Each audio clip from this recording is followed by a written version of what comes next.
Alors nous avons été très étonnés de voir que 400 maires avaient signé un document. Il était d'ailleurs ajouté qu'il représentait 80% de la population. Là, ça nous a fortement interpellés. Un maire ne représente pas sa population, il représente administrativement sa commune. Il doit, pour donner un avis, il doit réunir son conseil municipal et donc avoir une décision en ce sens.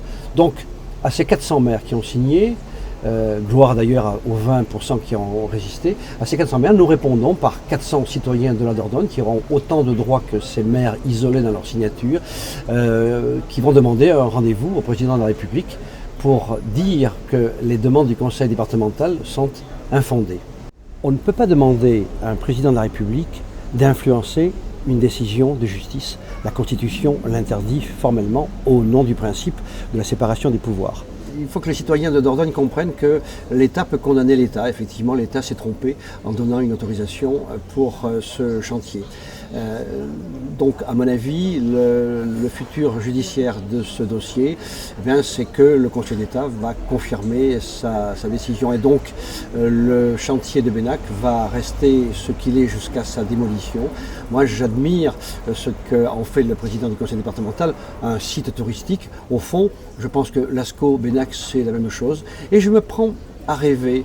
Et si on fossilisait le chantier de Benac et on en fasse un Lascaux 3 que l'on transporterait en Arabie Saoudite, aux États-Unis, en Afrique du Sud, ça serait merveilleux pour les finances du département.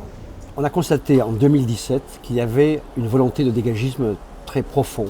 Eh bien, pour les municipales qui arrivent, on sent une volonté populaire de gens, de femmes et d'hommes qui ont envie de changer la donne, même ceux qui ont encore des cartes politiques, qui veulent appliquer les valeurs d'Anticor et même aller au-delà. Donc, nous rencontrons des gens qui n'ont de citoyens que le mot est uniquement l'alibi pour être réélus, mais nous rencontrons également des gens en position d'être élus et qui ont envie d'avoir des principes sur leur fonctionnement et qui vont même au-delà d'Anticor. On va faire peut-être dans le département des laboratoires pour expliquer aux autres listes ce qu'il faut faire et ce qu'il ne faut pas faire.